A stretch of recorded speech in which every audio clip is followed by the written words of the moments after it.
বাড়িতেই যদি তোমরা একদম বেকারি স্টাইলের এরকম বিস্কিট বানিয়ে রাখতে পারো, তাও আবার কোনো বাটার বা ঘি ছাড়া, তাহলে কেমন হয় বলো তো? আর এই বিস্কিটগুলো দোকানের যে কেনা বিস্কিটের থেকে অনেক ভালো খেতে হয়। তোমরা অবশ্যই ট্রাই করে দেখো। তো চলো রেসিপিটা শুরু করা যাক। তো আমি এই বিস্কিটগুলো বানাবো আজকে ময়দা দিয়ে, চাইলে তোমরা এটা আটা দিয়েও করতে পারো। তো প্রথমে আমি একটা বোলের মধ্যে নিয়ে নিচ্ছি হাফ কাপ রিফাইন্ড অয়েল। তো এখানে যেহেতু আমি ঘি বা বাটার দিচ্ছি না, তাই রিফাইন্ড অয়েল দিয়ে বানাবো। এর মধ্যে দিয়ে দেবো হাফ কাপ গুঁড়ো করা চিনি। এটাকে এবার হ্যান্ড বিটারের সাহায্যে ভালো করে বিট করব, যতক্ষণ না এরকম একটা ক্রিমি টেক্সচার চলে আসছে। এবার আমি দিয়ে দেবো এর মধ্যে 1 কাপ ময়দা, দেবো 2 চামচ গুঁড়ো দুধ, এখানে 2 চামচ গুঁড়ো দুধ ব্যবহার করছি। আর দিয়ে দেবো এর মধ্যে, এবার দিয়ে দিচ্ছি এর মধ্যে 1 চামচের মতো একটু নুন, দেবো অল্প একটু এলাচের গুঁড়ো, আর দিয়ে দিচ্ছি 1 চামচ বেকিং পাউডার। এলাচের গুঁড়ো দিলে বিস্কিটের মধ্যে একটা খুব সুন্দর ফ্লেভার অ্যাড হবে।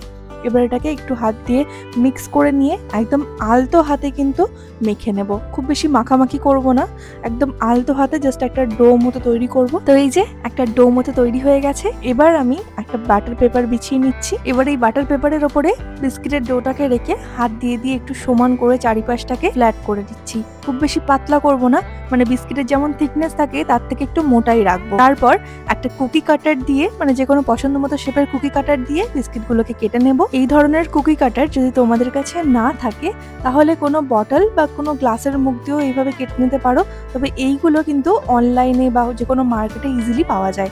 তো আমি এখানে বিভিন্ন রকমের শেপে কেটে নিচ্ছি। এবার এই এক্সট্রা ডোগুলোকে আলতো হাতে সরিয়ে দিয়ে বিস্কিটগুলোকে তুলে আমি যে পাত্রের মধ্যে, মানে যে ট্রের মধ্যে বেক করব, তার মধ্যে একটা বাটার পেপার জাস্ট বিছিয়ে নিচ্ছি। তার উপরে এক এক করে বিস্কিটগুলোকে সাজিয়ে দেব। বিস্কিটগুলোকে পরস্পরের থেকে একটু গ্যাপে গ্যাপেই সাজাবো, কারণ বিস্কিটগুলো বেক হওয়ার পরে একটু ফ্ল্যাট হয়ে যাবে, সেজন্য একটু জায়গা রেখেই সাজাবো। তারপর আমি করছি একটা ডিমের কুসুমকে একটু মিশিয়ে নিয়ে ব্রাশ করে দেবো বিস্কিটের উপরে, এতে কিন্তু রংটা খুব ভালো আসবে। এবার ডিমের এই কুসুমটা ব্রাশ করা হয়ে গেলে উপর থেকে দিয়ে দেবো একটু তিল, এটা দেখতে সুন্দর লাগবে।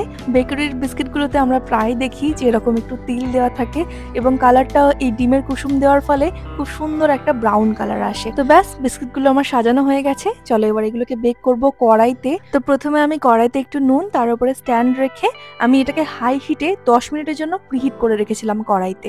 তারপর এর মধ্যে বিস্কিটটাকে দিয়ে লো টু মিডিয়াম আছে এটাকে আমি বেক করে নেব আরো 35 মিনিটের জন্য। এটা কিন্তু সম্পূর্ণ ডিপেন্ড করবে তোমাদের ফ্লেমের উপর, সেই অনুযায়ী তোমাদের সময়টা কিন্তু কম বেশি লাগতে পারে। তাই যখন বিস্কিটগুলো দেখবে নিচ থেকে একটু ব্রাউন কালার চলে আসছে, তখনই এগুলোকে নামিয়ে নেবে। আর শুরুতে বিস্কিট নামানোর পরে হাত দেবে না, কারণ তখন বিস্কিটগুলো একটু নরম থাকে। তারপর আস্তে আস্তে যখন এটা ঠান্ডা হয়, তখন কিন্তু এটা ক্রিস্পি হয়ে যাবে। তো আমার বিস্কিট একদম তৈরি হয়ে গেছে। এবার এগুলোকে ঠান্ডা করে তারপরই কোনো এয়ারটাইট কন্টেনারের মধ্যে স্টোর করে রাখবো। তো তোমাদের এই বিস্কিটের রেসিপিটা কেমন লাগলো অবশ্যই আমাকে কমেন্টে জানিও। আশা করি তোমাদের খুব ভালো লাগবে। একবার অন্তত বাড়িতে ট্রাই করার অনুরোধ রইল। আর প্রতিদিন এরকম নতুন নতুন রেসিপি দেখার জন্য আমার চ্যানেল রিয়াজ ফুড ডায়েরিকে অবশ্যই সাবস্ক্রাইব করে নিও। আর ভিডিওটা যদি আমার ফেসবুক পেজে দেখে থাকো, তাহলে পেজটাকে অবশ্যই ফলো করে দিও। আজ এইটুকুই, টাটা।